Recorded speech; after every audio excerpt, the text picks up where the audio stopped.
The sky over Earth was no longer blue. It was full of dark shapes. Thousands of alien ships hung above the planet, like a black net thrown over the world. People on the ground looked up and saw new stars that should not exist.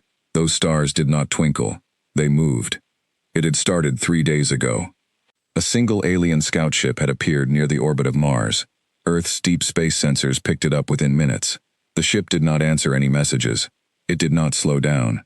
It simply watched Earth for 6 hours, then turned and vanished into a fold of space. 20 hours later, the sky changed forever. The Armada arrived without warning. One moment there was empty space beyond the moon. The next moment, thousands of ships blinked into existence, filling the sky in a perfect ring around the planet. Their hulls were black and curved, like the shells of insects. No sunlight seemed to touch them. They did not fire. They did not speak. They simply surrounded Earth and waited. Every government on the planet called an emergency meeting. Every military went on full alert. Every scientist tried to understand what was happening, but nothing worked. The alien ships gave no signal, sent no message, and made no demand. They just watched, silent and still, like a wall built from nightmares. On the far side of the moon, hidden in a deep crater base called Shackleton Station, Captain Elena Voss stood in front of a large window. She watched the black ships fill the sky above her home planet. Her hands were folded behind her back, and her face showed no fear, only tired focus. She had been awake for over 40 hours. Elena was the commanding officer of a small ship called the Wanderer.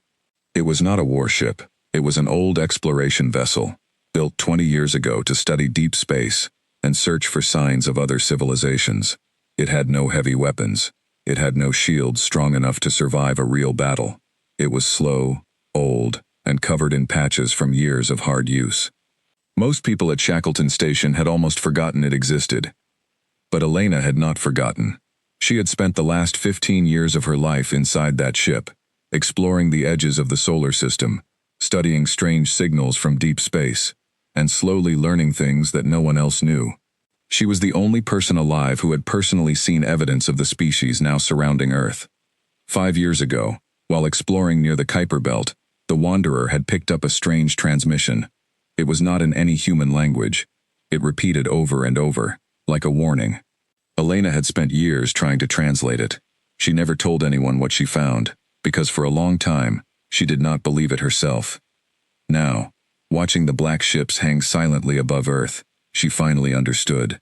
"Captain," said a voice behind her. It was Marcus Chen, her second-in-command and closest friend. He had served with her since her first year on the Wanderer. His uniform was wrinkled, and dark circles sat under his eyes. "Command wants to speak to you. They are asking about the transmission again." Elena did not turn around. "Tell them I am on my way." She walked through the quiet halls of Shackleton Station. Soldiers and engineers moved around her in a hurry, carrying equipment, running system checks, preparing weapons that everyone secretly knew would not be enough.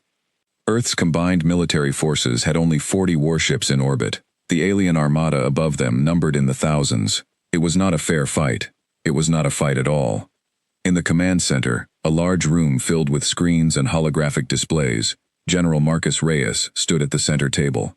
He was an old soldier, gray-haired and hard-faced, but right now, he looked lost, like a man staring into a storm with no way to run. "Captain Voss," he said as she entered, "you are the only person who has direct experience with alien signals. I need you to explain what we are looking at."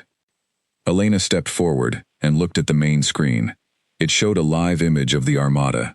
Thousands of ships, arranged in a perfect ring, evenly spaced, motionless. 5 years ago, Elena said, the Wanderer picked up a signal near the edge of the solar system. It repeated the same pattern over and over. I translated part of it using pattern analysis. It was not a greeting. It was not friendly. It was a warning. "A warning about what?" Reyes asked. "About us," Elena said quietly. The signal called Earth a threat. It said that humanity's rate of growth was dangerous. It said intelligent species that grow too fast, too aggressively, without proving they can control themselves, must be stopped before they spread beyond their own system. The room went silent. Even the soft hum of computers seemed to fade. "You are saying they see us as a danger," Reyes said slowly. Not because we have done anything to them, but because of what we might become. Yes, Elena said. I believe this armada is not here to invade. I believe it is here to judge us. And if we fail that judgment, they will destroy Earth before we can ever leave this solar system and become a threat to anyone else. A young officer at a nearby station spoke up, his voice shaking. Then why haven't they attacked yet? If they already decided we are dangerous, why wait? Elena thought about this for a moment. She remembered another part of the signal, a part she had never fully understood until now. The signal mentioned something called the proving.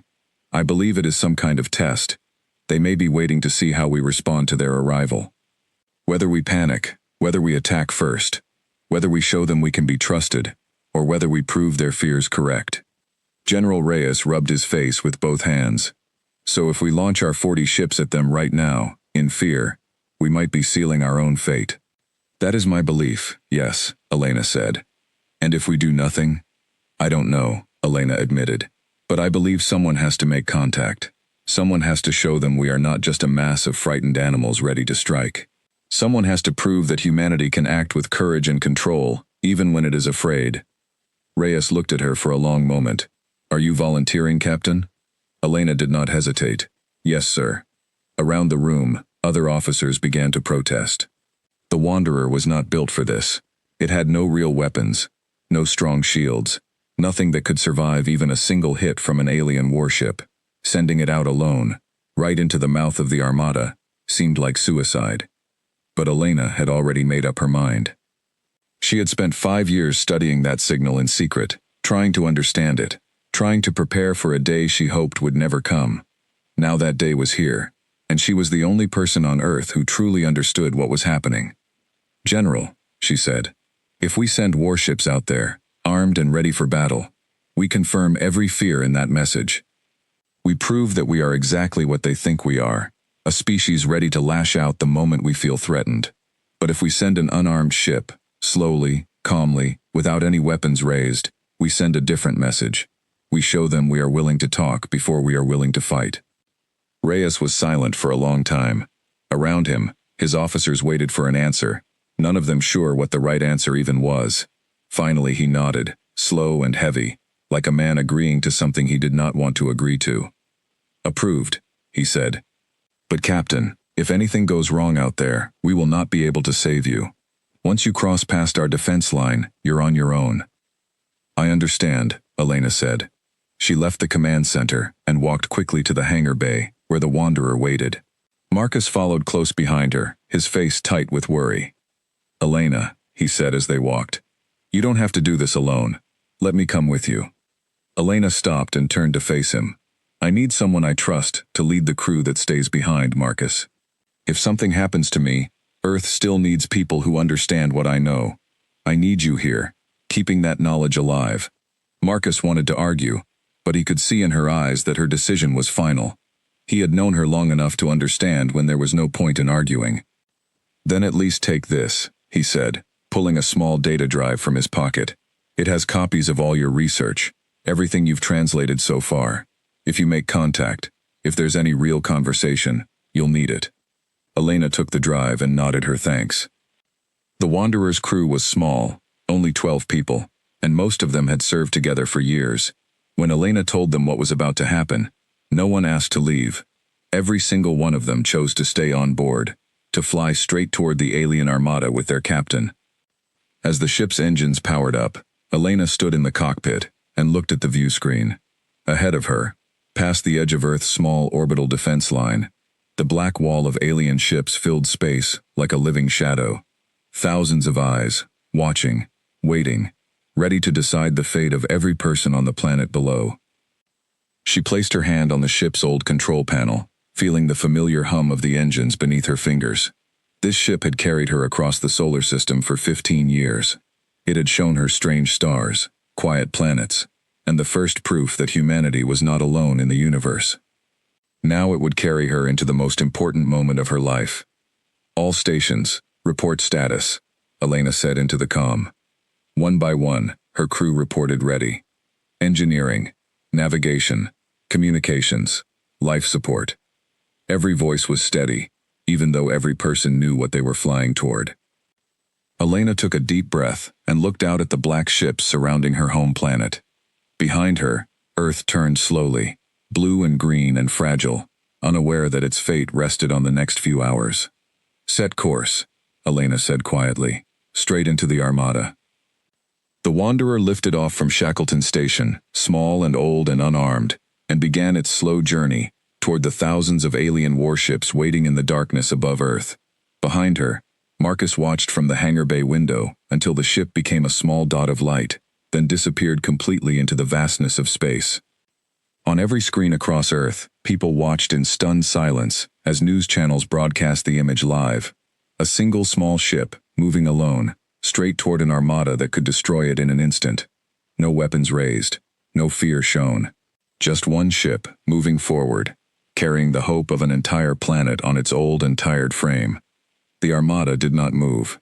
It did not fire. It simply watched, waiting to see what humanity's answer would be.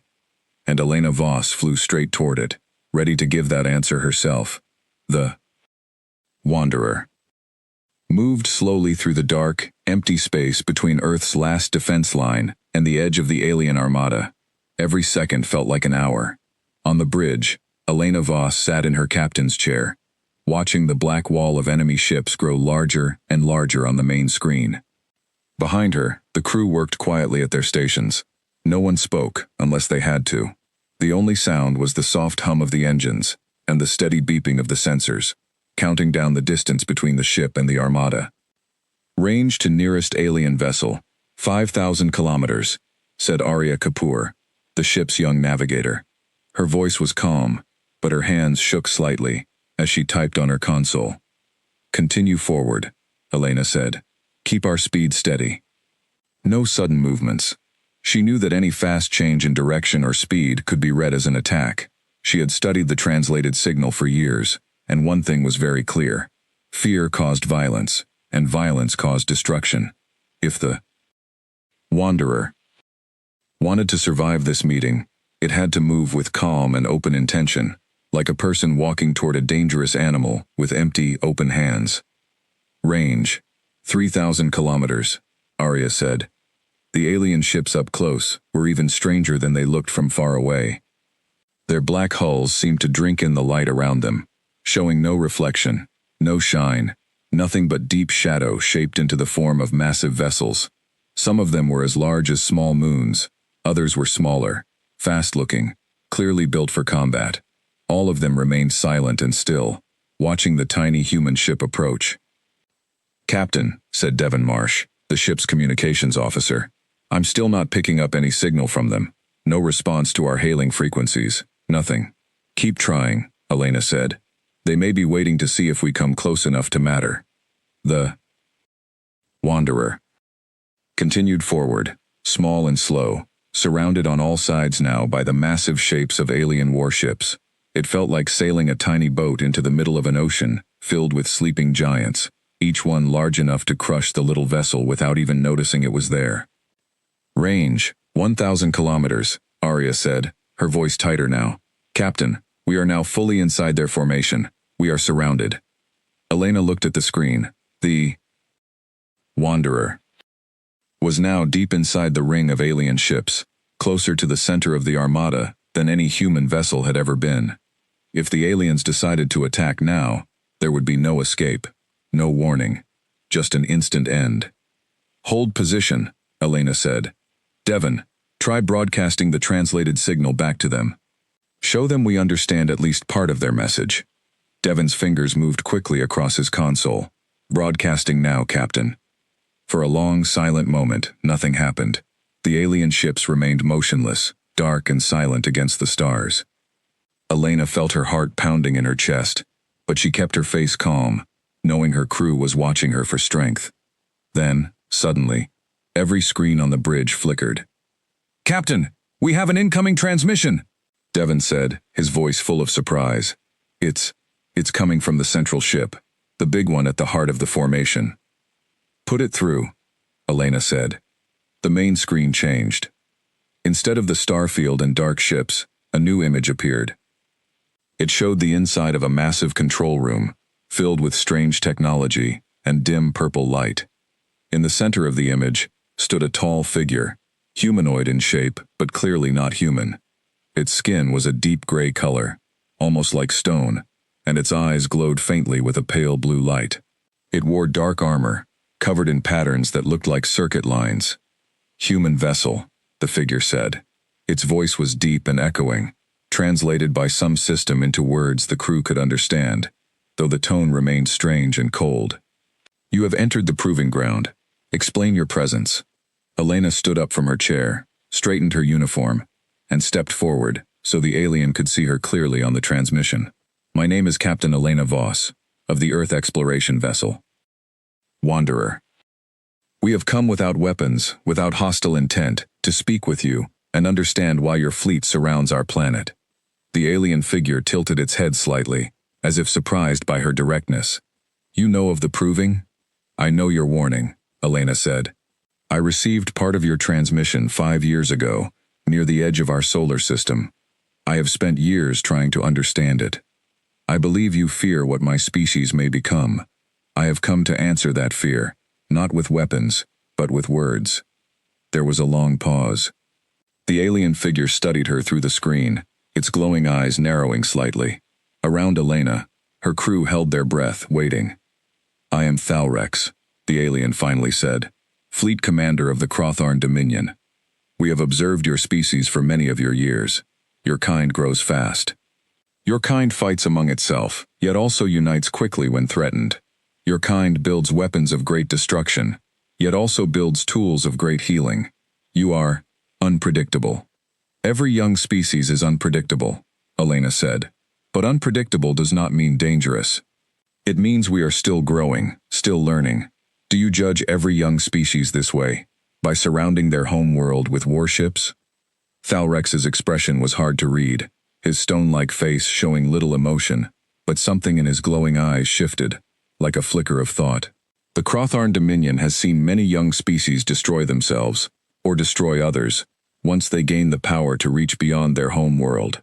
We do not act from cruelty, Captain Voss. We act from long memory and hard experience.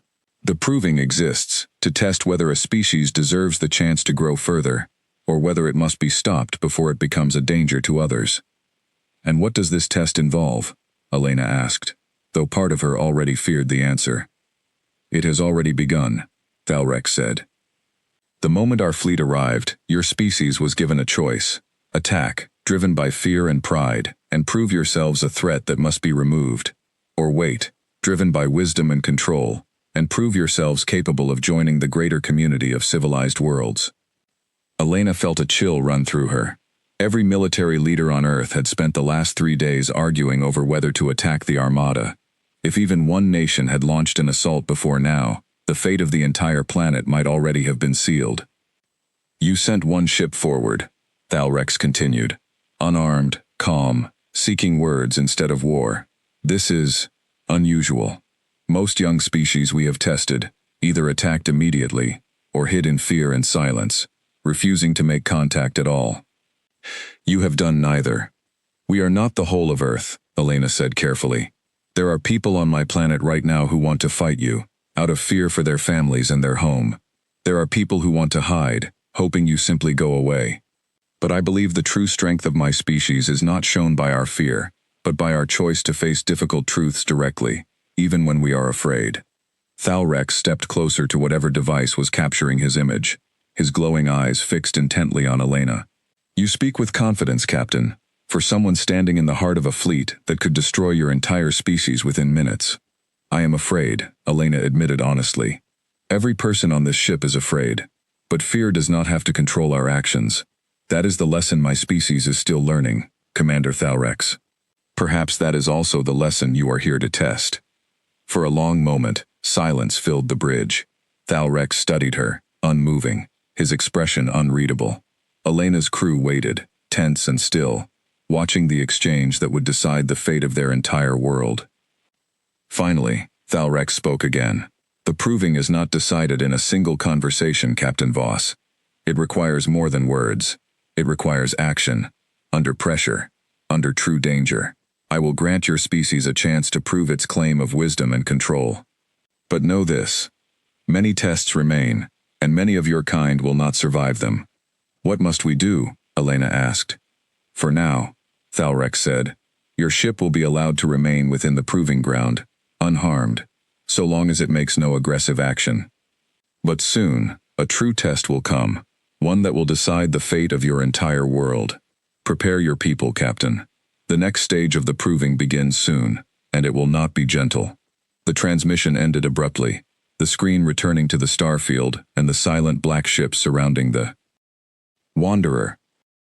Elena stood still for a long moment, processing everything she had just heard. Her crew looked to her, waiting for guidance, for reassurance, for some sign that they had done the right thing. Captain, Marcus's voice came through on a secure channel from Shackleton Station, his tone urgent. We heard everything. Command wants a full report immediately. What do we do now? Elena took a slow breath, steadying herself before she answered. We wait, Marcus. We hold our position. We show them we can remain calm even now, and we prepare Earth for whatever this next test may be. And if we fail this test? Marcus asked quietly. Elena looked out at the black ships surrounding her small vessel, thousands of them, silent and waiting, holding the power to end all life on Earth in an instant. Then we make sure that when we fail, or when we succeed, Elena said, we do it standing together, with courage, not with fear. That is the only answer I have right now. The bridge remained silent, the weight of her words settling over the crew. Outside, the Armada waited, patient and still, watching to see if humanity truly understood what was at stake. Far below, on the surface of Earth, news of the strange conversation spread quickly across every nation. Fear mixed with fragile hope as billions of people looked up at the night sky, watching the black shapes above them, wondering what test could possibly decide the survival of their entire species. And in the heart of the Armada, the small human ship remained, its captain standing firm, waiting to discover exactly what price humanity would have to pay to prove it deserved a future among the stars. 3 days passed after Elena's first conversation with Commander Thalrex. The Wanderer remained in place, deep inside the alien formation, a small human ship surrounded by thousands of dark vessels. Earth's governments used every hour of that time to prepare, though no one truly knew what they were preparing for. Inside Shackleton Station, General Reyes called an emergency meeting of world leaders through secure video links.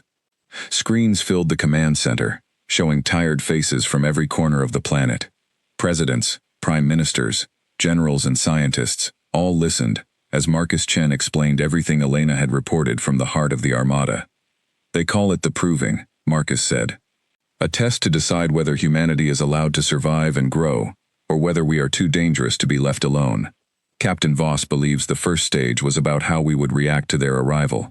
We passed that stage by sending an unarmed ship instead of an armed fleet. And the next stage? Asked the president of the United Earth Council, a woman named Amara Diallo, her face pale with worry on the screen. What do we know about that?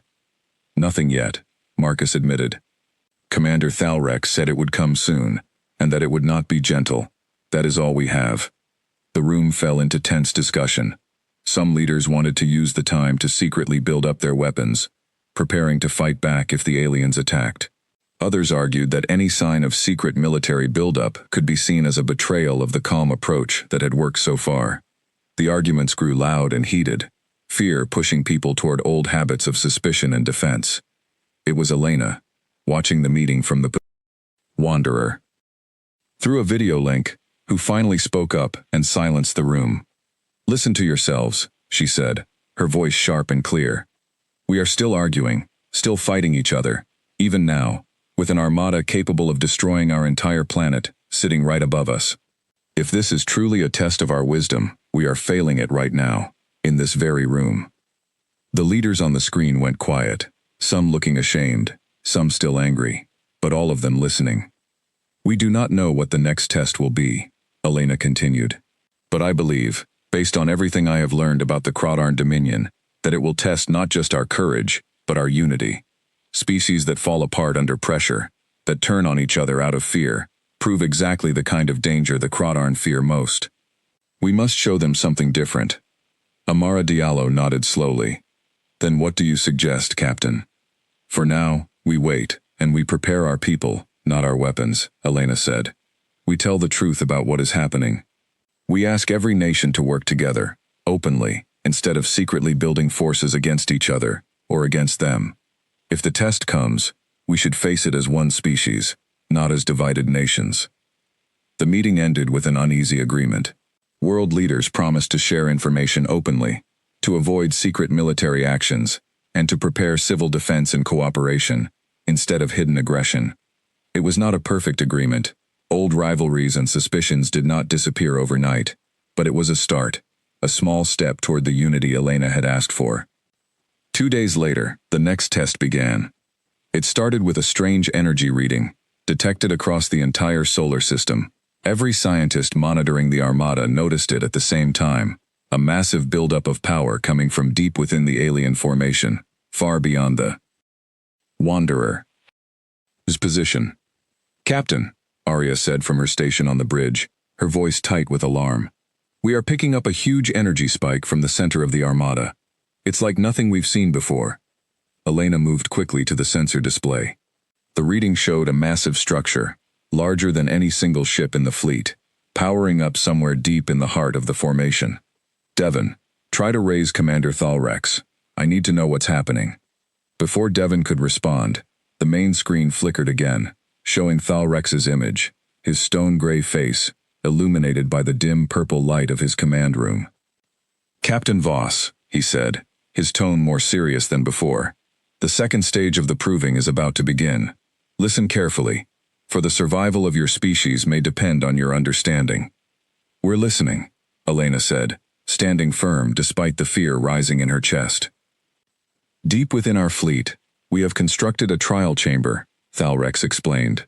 It is a structure that creates a controlled environment, a small pocket of space separated from the rest of the Armada.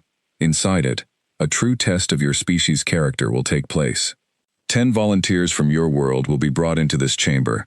They will face a challenge that will test their courage, their honesty, and their willingness to sacrifice for others. Elena felt her stomach tighten. What kind of challenge? That, I cannot say in advance, Thalrex replied. To reveal the details would corrupt the truth of the result.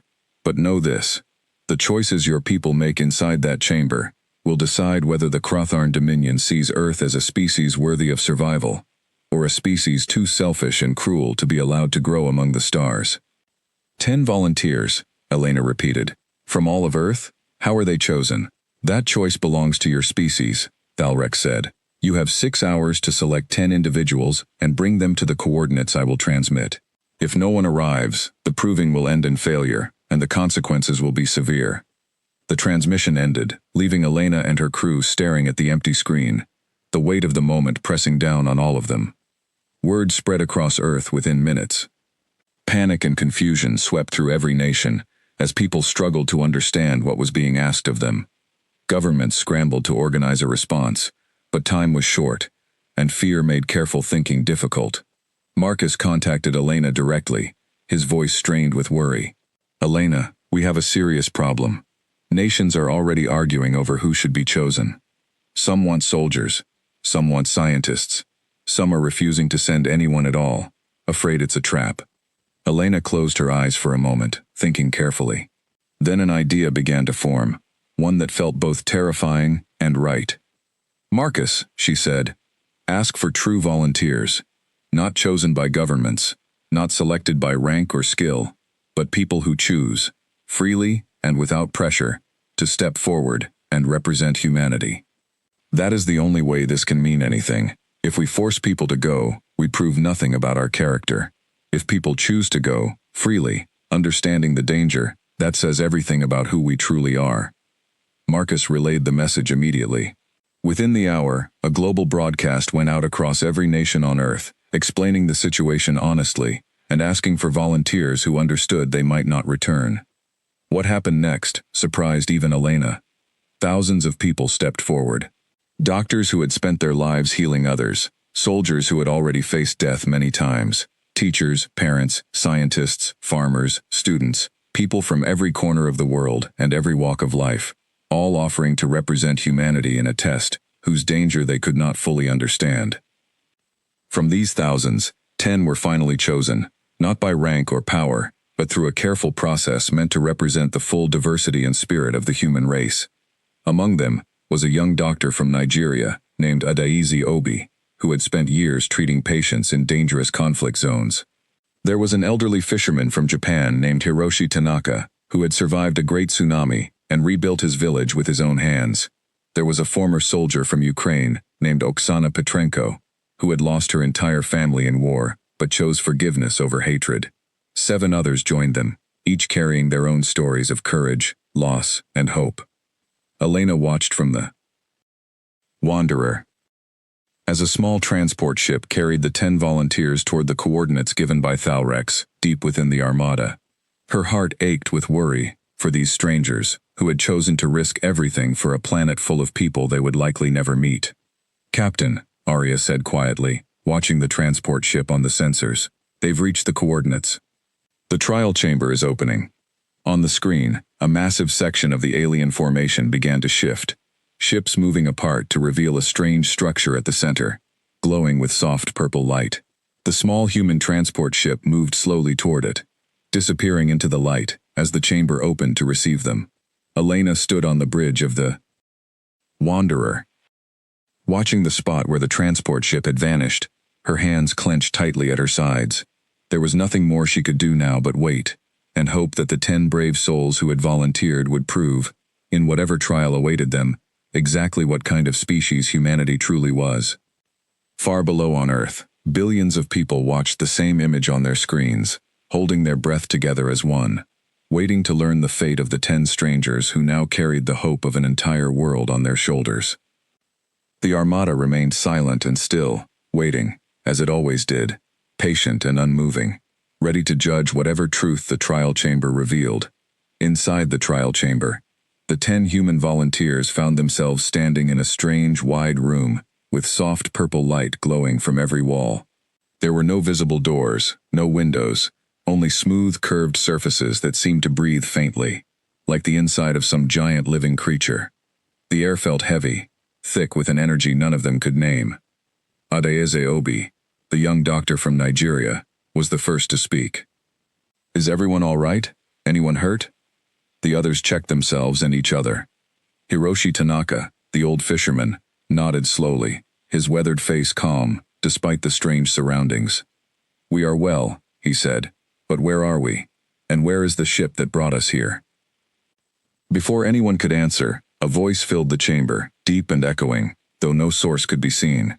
It was Thalrex, though his image did not appear this time. "Welcome, representatives of Earth. You stand within the trial chamber. What happens here will decide the fate of your species."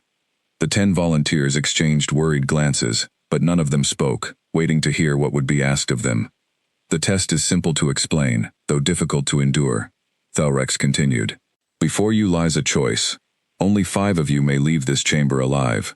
The other 5 must remain, their life energy used to power the very device that allows us to communicate with your world, and to open the path back to your ship.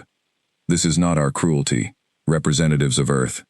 This is a limitation of the technology itself, one we cannot change. You must decide, among yourselves, who will stay and who will go."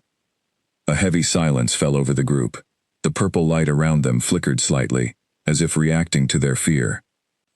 "That's monstrous," said one of the volunteers, a young engineer named Diego Alvarez, his voice shaking with anger and fear. "You expect us to choose who dies among us? That's not a test of character. That's just cruelty, dressed up as a challenge." "Perhaps," Thalrex's voice replied, calm and unmoved, "or perhaps it is a mirror, showing you exactly who you truly are, when survival itself is at stake. Many species we have tested this way have torn each other apart within minutes, driven by pure self-interest.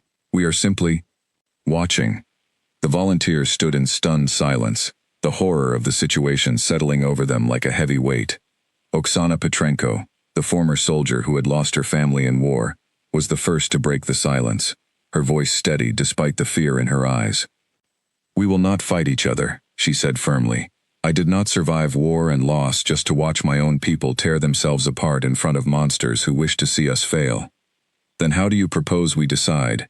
Asked another volunteer, a quiet young woman named Mei Lin, a scientist from Beijing. Draw straws, flip coins, someone has to choose. And any choice feels wrong. Adayeze stepped forward, her doctor's instincts guiding her voice toward calm reason, even in the middle of chaos. Let's think clearly. Panic will not help us. We have a little time, I believe, before any decision must be final. Let us use that time wisely. Hiroshi, the old fisherman, spoke next, his voice quiet but carrying great weight. When the tsunami came to my village many years ago, we lost many people. Afterward, some among us wanted to blame each other, to fight over what little we had left. But we survived, truly survived, only when we chose to share everything equally, even when it meant less for each person. Perhaps the answer here is not who should die, but whether death is truly the only outcome. What do you mean? Diego asked. Hiroshi looked around the chamber slowly. This is a test, yes, but the aliens said only that only 5 may leave alive. They did not say we must choose through violence or through selfishness. Perhaps the true test is whether we can face this terrible choice together, with honesty and courage, rather than tearing each other apart. The group fell silent again, considering his words. Oksana nodded slowly. Then let us speak honestly. Let each of us say why we volunteered, and let us decide together, as one, not through fighting, but through truth. One by one, the volunteers spoke. Diego admitted he had volunteered partly out of guilt, having lost his brother to a car accident years ago, and feeling he had never done anything meaningful with the life he had been given since. Mei Lin spoke of her research into curing a disease that had taken her mother's life, work she desperately wanted to finish. Others shared their own stories, their fears, their hopes, their reasons for stepping forward when so many others had stayed silent and safe at home. As each person spoke, something shifted in the room. The fear did not disappear, but it began to mix with something else, a growing sense of connection, of shared humanity, even among strangers who had met only hours before. Finally, Adayeze spoke again. I have an idea, though it may sound strange. What if none of us choose to leave? What if we all choose to stay together, refusing to abandon any of us to this terrible bargain? But then we would all die, Mei Lin said softly. Perhaps, Adayeze admitted, or perhaps this truly is a test of whether we place more value on our own survival than on our unity. The aliens said only 5 could leave alive. They did not say what would happen if we refused to make that choice at all. The volunteers looked at each other, the weight of the decision hanging heavy in the purple-lit air. Slowly, one by one, they began to nod, understanding growing in their eyes. Oksana stepped into the center of the group. I have already lost everyone I loved to violence and hatred. I will not choose violence again, not even to save my own life. If we must face this together, then we face it together, as equals, refusing to sacrifice each other for our own survival. I agree, Hiroshi said. As do I, Adayeze added. One by one, every volunteer voiced the same choice, refusing to select who among them would live or die, choosing instead to stand together, united, whatever the cost might be. The purple light in the chamber suddenly grew brighter, pulsing with intensity. Thalrex's voice returned, though this time it carried a note of something none of the humans expected, something that almost sounded like surprise. You refuse the choice given to you, he said. You understand that this may mean the end for all of you? We understand, Oksana said firmly, speaking for the group. But we will not buy our own survival with the deaths of people who trusted each other enough to stand together in this room. If that is not the answer you wanted, then perhaps you are asking the wrong question. There was a long pause, the light in the chamber pulsing slowly, almost like a heartbeat. Then, without warning, the light shifted from purple to a soft, warm gold, and the tension in the air seemed to lift, like a held breath finally released. The trial chamber presents no true danger to life, Thalrex's voice said, quieter now, almost gentle. There was never truly a choice to sacrifice 5 among you. The test was never about who would live or die. It was about how you would face an impossible, cruel choice, whether you would turn on each other in fear, or stand together in unity, even believing that unity might cost you everything. The 10 volunteers stared at each other, stunned, relief and disbelief washing over them in equal measure. Diego let out a shaking laugh, half sob and half relief. Mei Lin wiped tears from her eyes. Even Oksana, usually so composed, allowed herself a small, trembling smile. "You feared we would fail," Adayeze said slowly, understanding dawning in her voice. "We have seen many species fail this very test," Thalrex admitted. Species that seemed peaceful, seemed wise, yet turned to selfishness and violence the moment true survival was threatened. Your species has shown something different here today. You chose unity over self-interest, even facing what you believed to be certain death. The golden light around them softened further, and slowly, a doorway began to form in the chamber wall, leading back toward the waiting transport ship. "Return to your ship, representatives of Earth," Thalrex said.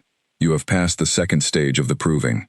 But know this, one stage remains, and it may prove the most difficult of all. Your species has shown courage and unity in the face of fear. Now you must show wisdom in the face of true and lasting peace." The 10 volunteers walked slowly toward the opening doorway, exhausted, shaken, but alive, and bound together now by an experience none of them would ever forget. As they stepped through the golden light and back toward their transport ship, they carried with them not just their own survival, but the first real proof that humanity, even in its darkest fear, could choose unity over selfishness. Back on the Wanderer, Elena watched the transport ship emerge from the trial chamber, carrying all 10 volunteers safely back toward her waiting vessel. Relief flooded through her, so strong it nearly brought her to her knees. "Captain," Arya said, her voice thick with emotion, "all 10 are alive. They're coming home." Elena allowed herself a small, tired smile, though she knew, deep down, that Thalrex's warning still echoed heavily in her mind. One stage remained, and it would test not courage, not unity, but wisdom itself, in the pursuit of a peace that might prove more difficult to achieve than any battle humanity had ever faced. The 10 volunteers returned to Earth as heroes, though none of them wanted the title. Adayeze Obi went back to her clinic within days, saying quietly that the true heroes were the patients she treated every day, not herself.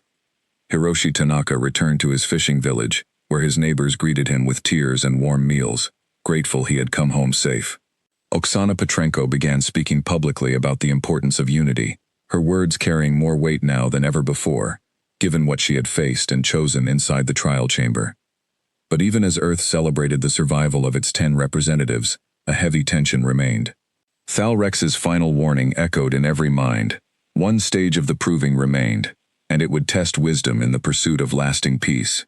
No one knew exactly what that meant, and the uncertainty weighed on every person on the planet. Elena remained aboard the Wanderer, still positioned deep within the alien Armada, waiting for the next stage to begin. 5 days passed in tense silence. Then, without warning, Thalrex's image appeared once again on the ship's main screen. "Captain Voss," he said, his tone different now, less cold, though still formal. "The final stage of the proving is ready to begin. This time, it does not require volunteers, nor does it require a physical trial. It requires only conversation, honest and complete, between your species and mine." "I'm listening," Elena said, standing straight despite her exhaustion. "The Croftarn Dominion has watched many young species rise and fall," Thalrex explained. "Some destroy themselves through internal conflict before ever reaching the stars. Others reach beyond their homeworld only to bring destruction to others, driven by fear, greed, or the belief that their own survival matters more than any other life. We created the proving to identify which young species might be different, which might be trusted to grow without becoming a danger to the wider galaxy." "And what have you learned about us?" Elena asked. "Your species is deeply flawed," Thalrex said honestly. "You fight among yourselves constantly. You have caused great harm to your own homeworld through carelessness and greed. Yet, when faced with true and terrible choice, your representatives chose unity over selfish survival. When faced with an armada capable of ending your entire civilization, your leaders chose calm conversation over blind violence, even while afraid." He paused, his glowing eyes studying Elena carefully. "This final stage, Captain, is not a trial of fire or fear. It is a question, asked directly to your species. Do you wish to be judged worthy of continuing on your current path, growing and expanding as you are, flawed and imperfect, but capable of great courage and unity when it matters most? Or do you believe your species requires guidance, requires limits, placed upon you by an outside power, until you have proven yourselves fully ready for the responsibilities of true civilization? Elena considered his words carefully before answering. You are asking whether we would accept control from an outside power, in exchange for safety and guidance? Some species we test choose this path, Thalrex said. They accept limits on their technology, their expansion, their weapons, in exchange for protection and guidance from the Dominion, until such time as they prove ready to stand fully independent. It is not slavery, Captain Voss. It is caution, offered out of long experience with the dangers of unchecked growth. Elena thought of everything her species had faced together over the past days. The courage of 10 strangers choosing unity over survival, the difficult but necessary agreement between world leaders to cooperate instead of hide, the fear that had gripped an entire planet, yet had not, in the end, driven them to blind violence. I cannot answer that question alone, Elena said finally. That decision belongs to all of humanity, not to a single captain aboard a single ship, but I can tell you what I believe, as someone who has spent my life exploring the unknown, seeking understanding rather than fear. Speak freely, Thalrex said. My species is flawed, as you say, Elena continued. We fight. We make mistakes. We sometimes act from fear or greed. But we also learn. We also grow. We also choose, again and again, even after failure, to try to be better than we were before. I do not believe true growth comes from outside control, Commander Thalrex. I believe it comes from being given the chance to fail, to learn, and to choose a better path ourselves, even when that choice is difficult. She paused, gathering her thoughts before continuing. You have watched us for years, through signals and tests and difficult trials. You have seen our fear, our conflict, but also our courage and our unity. I ask you to trust that same courage now, not by placing limits upon us, but by giving us the chance to prove, over time, through our own choices, that we are capable of growing into a species worthy of the stars. Thalrex remained silent for a long moment, his stone-gray face unreadable, his glowing eyes fixed intently on Elena through the screen. The silence stretched on, heavy and uncertain, until finally, he spoke again. Your answer will be brought before the Dominion's Council, Captain Voss, alongside the full record of your species' actions throughout the proving. I cannot promise the outcome you hope for. But I will tell you this. In all my years commanding fleets through the proving, few species have spoken with such honesty, choosing truth over easy promises of obedience. What happens now? Elena asked. Now, we wait, Thalrex said. The Council will review everything, the courage shown in the trial chamber, the wisdom shown by your leaders in choosing calm conversation over violence, and the honesty you have spoken here today. A decision will come within your planet's next full cycle around its star. The transmission ended, leaving Elena standing on the bridge of the Wanderer. Staring at the empty screen, the weight of everything that had happened, pressing down upon her, like the gravity of a dying star. The next year passed slowly for humanity, filled with uncertainty, hope, and quiet, careful cooperation between nations that had once seen each other only as rivals. The Armada remained in orbit around Earth, silent and watchful, a constant reminder of the decision still hanging over the entire planet. Then, exactly 1 year after the proving had begun, the Armada finally moved. It happened at dawn, local time in Shackleton Station. Elena, now back on Earth after months aboard the Wanderer, stood beside Marcus and General Reyes, watching the sky as the black ships above them began, for the first time since their arrival, to change formation. Slowly, the thousands of vessels pulled back from their tight ring around the planet, opening a path toward the stars beyond. A single transmission arrived on every screen across Earth, carrying Thalrex's voice, calm and steady, addressing the entire planet at once. People of Earth, he said, the Crotharn Dominion has reached its decision. Your species has shown courage without recklessness, unity without blind obedience, and honesty even when honesty was difficult. The Council has voted to grant your species full trust, without limitation, without outside control. You will be watched, as all young species are watched, but you will be free to walk your own path, to make your own mistakes, and to find your own way among the stars. Across the entire planet, people cheered, cried, and embraced each other, the fear of the past year finally lifting like a heavy fog, burning away under the morning sun. In Shackleton Station, Elena felt tears sting her eyes as she watched the alien fleet begin its slow withdrawal from Earth's orbit, opening the sky once more to true, unguarded freedom. Marcus placed a hand on her shoulder. "You did it, Elena. You saved us." Elena shook her head slowly. "No, Marcus, we saved ourselves. Every person who chose calm over fear, unity over selfishness, honesty over easy lies, they are the ones who truly earned this outcome. I only carried the message forward." As the last of the alien ships disappeared into the darkness of deep space, leaving Earth's sky clear and open once more, Elena looked out at the stars, no longer filled with fear, but with a new and different feeling entirely: hope. Humanity had faced its greatest test, not with weapons, not with power, but with courage, unity, and honesty. And in doing so, it had earned something far greater than mere survival. It had earned the chance to grow, to explore, and to one day take its rightful place among the great civilizations of the stars, not as a controlled and limited species, but as a free and trusted one, ready to write its own future among the endless dark of space. The Wanderer, old and worn but still faithful, remained docked at Shackleton Station, its historic journey into the heart of the Armada, forever remembered as the moment one small human ship moved forward, alone, and changed the fate of an entire world.